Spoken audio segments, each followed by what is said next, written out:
What's going on, everyone? So welcome to my latest video. This is part of a series where I take a certain genre and I choose 10 films from a certain genre that I view as personally the best of said genre.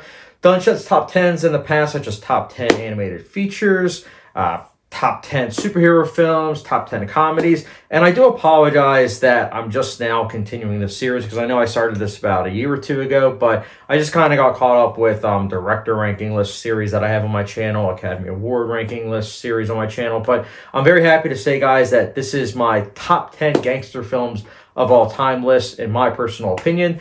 My list is going to be a lot different than yours, guys, and I'm not saying like, oh, I'm a special, critic. No, it's just that for me, I look at the gangster genre differently. Like, there are going to be some films on here that aren't going to necessarily have like a lot of the gangster kind of shtick that a lot of people like, and that's okay in my personal opinion. And the other thing I wanted to also mention is that there's going to be a placement of certain films that you might not agree with, and that's okay. And you'll find out right away. I would say probably by the 10th slot that I get to, you'll find out right away if you're going to click off this video or not, and that's fine. But this video, I do want to emphasize, it's going to be different from yours, and that's okay. But nonetheless, I do want to hear your guys' top 10 gangster films down below. I'm very excited to hear that. The other thing I wanted to mention is that I'm going to be giving you guys honorable mentions first, then I'll be going from 10 to 1, with 1 being, of course, my personal favorite gangster film of all time. And I will be looking forward to doing other genre lists in the future, so stay tuned for that. But guys, enough exposition. Let's get started. So, some of the honorable mentions we have, and I almost forgot to mention that there are going to be certain gangster films that might not make the list because I look at them as like another genre, such as like LA Confidential, Chinatown. Like, you can look at those films obviously and say, oh, they do have crime, they do also have gangsters elements in them, but I look at them more as like mystery neo-noir films. So I'm saying that now. But anyways, guys, let's get into the honorable mentions. First up, we have Snatch, Guy Ritchie film. This is one of my favorites from him. Love this film. Then we have Casino, Martin Scorsese film. Just saying this right now, this is not going to be the only time that Martin Scorsese's on this list. But Casino, I really like a lot. Then we have Scarface, one of Brian De Palma's best. Really like this film. The cinematography is especially appealing. And Al Pacino's performance is a hoot and a half. Then we have Pulp Fiction, which is a Tarantino film, one of my favorites from him, and my goodness, this film I rewatched recently on 4K, and it hit me that it is a masterpiece. I think it is a great film, and yeah, those are my honorable mentions. Now, guys, we're going to kick things off. We're going to go from 10 to 1. Number 10, this is where people are going to click off the video, but my number 10 is Goodfellas. So look, how do I say this? Goodfellas, I think, is good. I think it is quite a good film, and I do appreciate it quite a bit because if it wasn't for this film, we wouldn't have gotten films such as Pulp Fiction. We wouldn't have gotten films such as Snatch, Boogie Nights, LA Confidential, a lot of other films that I mentioned, if it wasn't for this film. And I respect that immensely. But the thing is this, in terms of rewatchability value, I've only seen this film 2.5 times. And I say 2.5 times because I saw it back in 2014. I thought it was good. And then I think it was 2018. I put it on and I shut it off halfway through. Just wasn't really feeling it. And then I decided to revisit it last year. And I actually watched it all the way through. And I like it. I think it is quite a good film. That's why I'm glad that I own it as a part of this 3-pack. But it's not a film I necessarily love. Again, I respect a lot that this is on a lot of people's like top 3 and sometimes even number 1 gangster film. But for me, I like it, but I just don't love it the way that a lot of other people do. But I liked it enough to where it is on my number 10 slot. And yeah, that's why it's my number 10.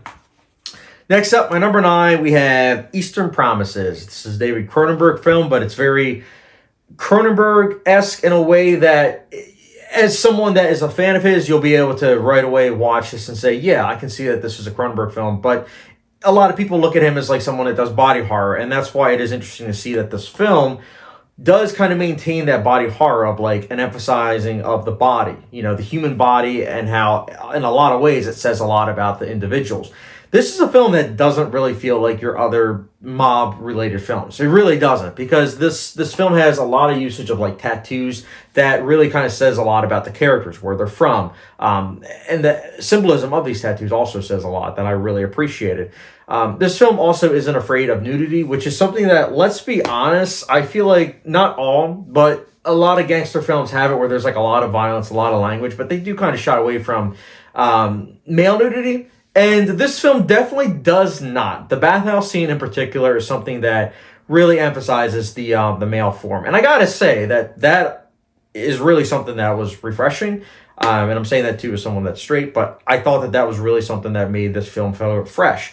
Other thing I wanted to also mention is that this film has it where these mobsters, they don't use guns really. They use knives. And I thought that was something that was especially interesting because apparently in the research process of this film, they found that this was something that the Russian mob actually did use. Again, I don't know personally from experience, but upon reading up on this film and what they researched, it's something that just struck me as like interesting, and I'm glad that they implemented it in the film.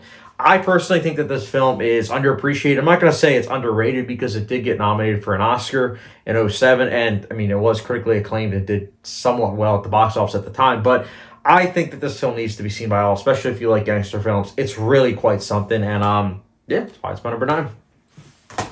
Next up, my number 8, we have American Gangster. This is a Ridley Scott film starring Denzel Washington and Russell Crowe. My apologies. And Russell Crowe and Denzel Washington are incredible in this film. But not only are they incredible, you also have a film that is quite long, but it knows how to utilize its length in a way that makes it so that way the family life of these characters, the juxtaposition between these characters, is really felt. And honestly, it's also a film that, if it's your first viewing, it feels quite unpredictable in a way that is like no other mob film and gangster film. And that's something I also really liked. It's very well shot. When there is action, it is really intense. And it's also a film that does hold up upon rewatching. I quite liked American Gangster. If you haven't seen it, I would highly urge you to watch this film. It is really good.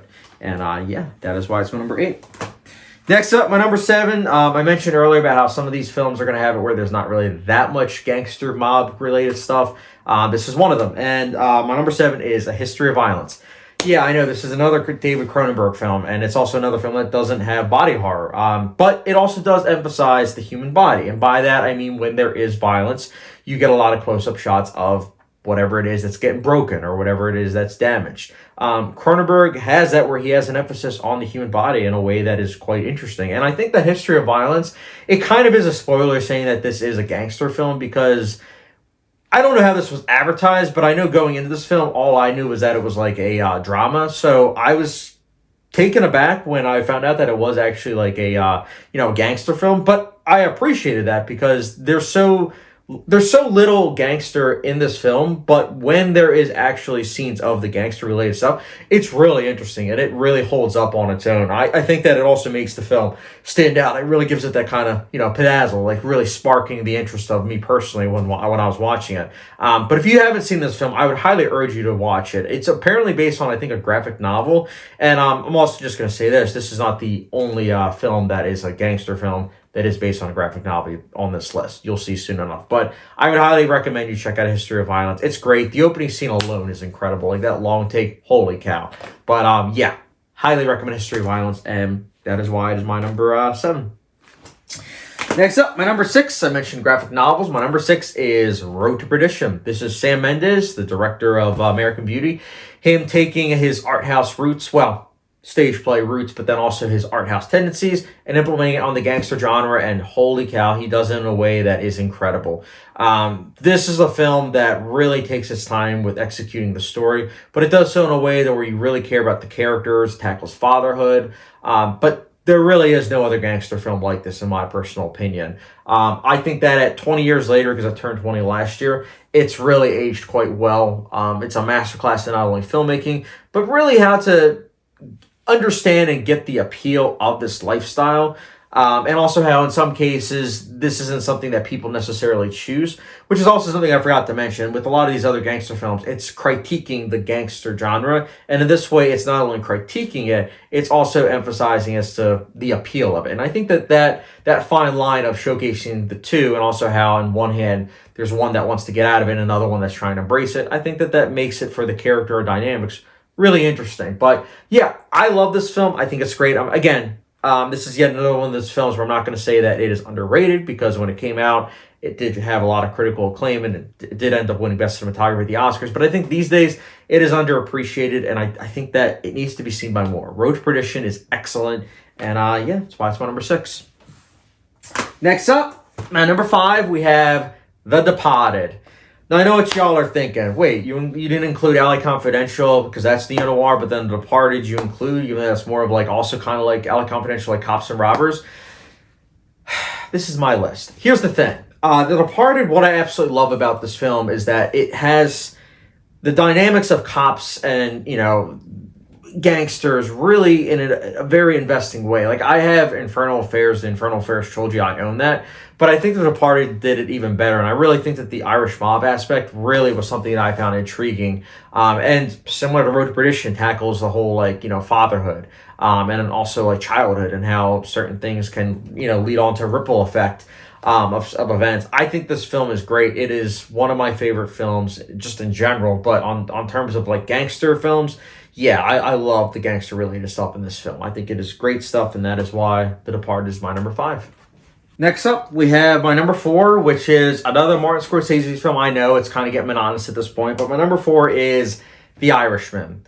I love The Irishman. I know some people think that it's too long, or they're not a fan of the de-aging visual effects. I disagree with both of those things. I think the visual effects in this film are stunning. Talk to me in 10 years. I hope that it does age 10 years from now, in a way that's really nice. But I think as of right now, as I'm filming this video, I really like the visual effects. I also think that the runtime is great because it really emphasizes the characters and really melds them in a way to where you actually care about what happens to them later on in the film.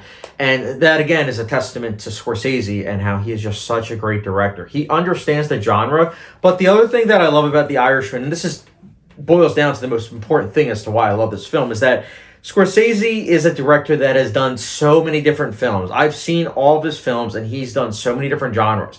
But he's best known for doing gangster films, like with The Departed and with, of course, Goodfellas. And the thing is, a lot of people, and this is, again, no slap in the face to anyone watching this that loves Goodfellas.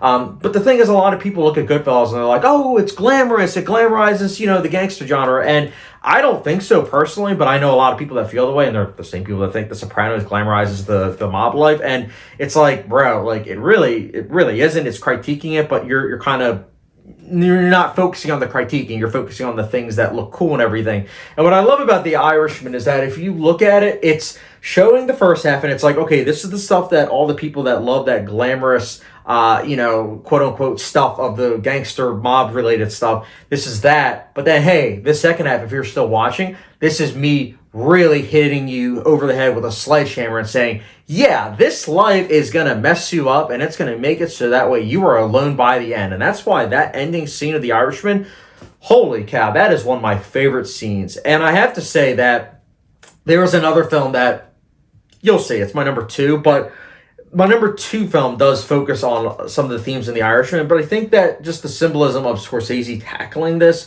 the aging, gangster who, puts his family first, but doesn't actually, and just really gets engulfed in this life and how much it affects him to the point of where he's alone by it all. And it's like, what was the point of this all? Why did I do all this?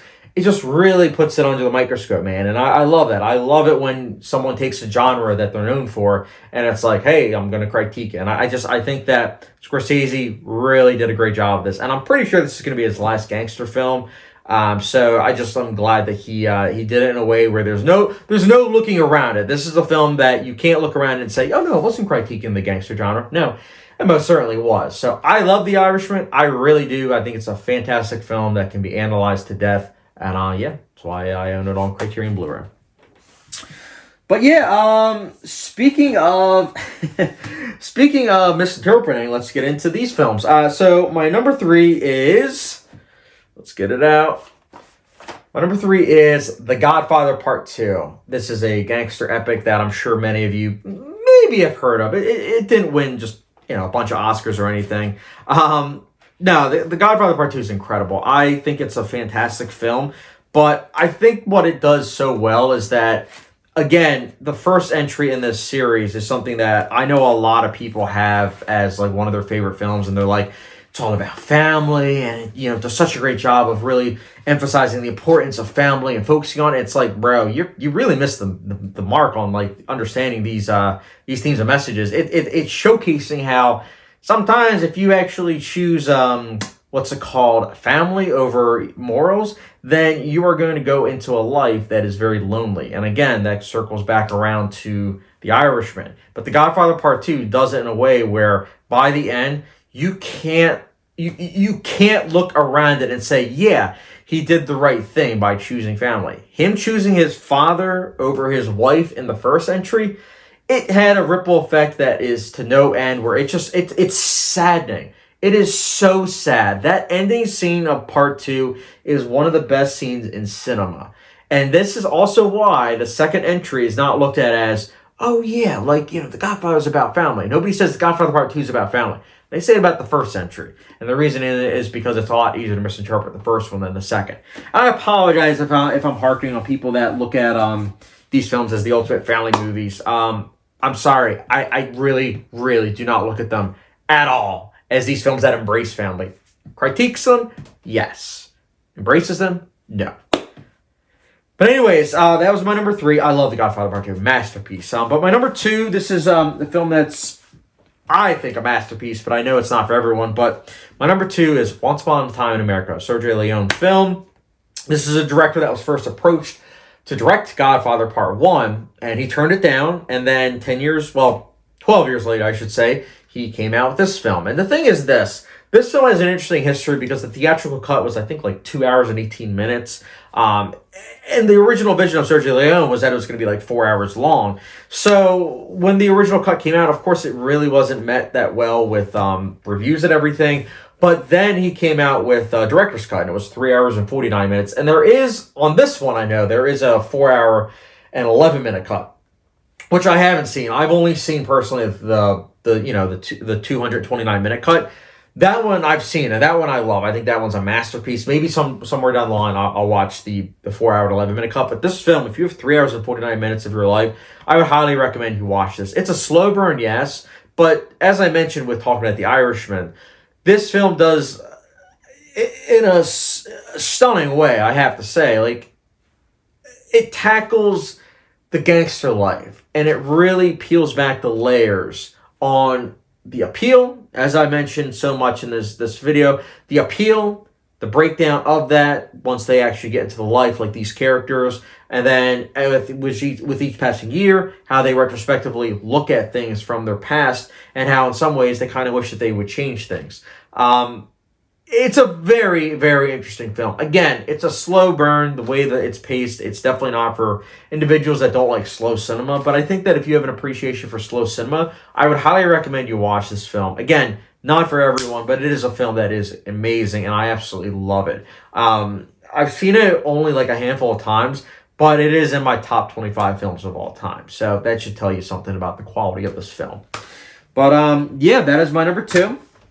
Next up, my number 1, you probably guessed it already, but my number 1, we have The Godfather. The Godfather is a film that, it's magnificent. There's no other way of really putting it. The Godfather is a film that, there's a reason why it's showcased in film classes all over the world. It's because it's just incredible. It really does an incredible job of tackling this world, really getting viewers into this world and getting them invested, understanding the dynamics, and then more importantly, also, to a fault of some individuals, getting it so that way you either really like characters that maybe you shouldn't, or understanding them to a point of where you understand the morally gray area that they're plunging themselves into around the halfway mark of this film. Michael Corleone's character arc is just one of the best.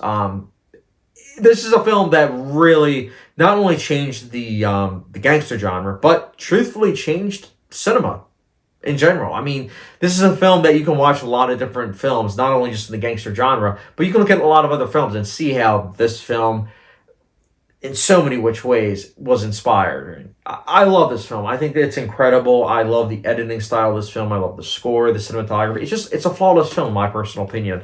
I can't get enough of it. I really can't. I've seen it many times, and I feel like with each passing time, I just really gain more of an appreciation of it. And yeah, I love The Godfather, and that's why it's my number 1. But yeah, guys, that is my top 10 gangster films of all time list as of the filming of this video, which is March of 2023. Who knows, this list may change over time. I found that for myself, I know myself, and I know that a lot of times my views do change over time. So who knows, maybe it will do so. But anyways, guys, I want to hear your top 10 gangster films of all time in the comment section down below. And as always, I do appreciate you guys watching. Don't forget the subscription, notification bell, follow me down Letterboxd, and I will get you guys later.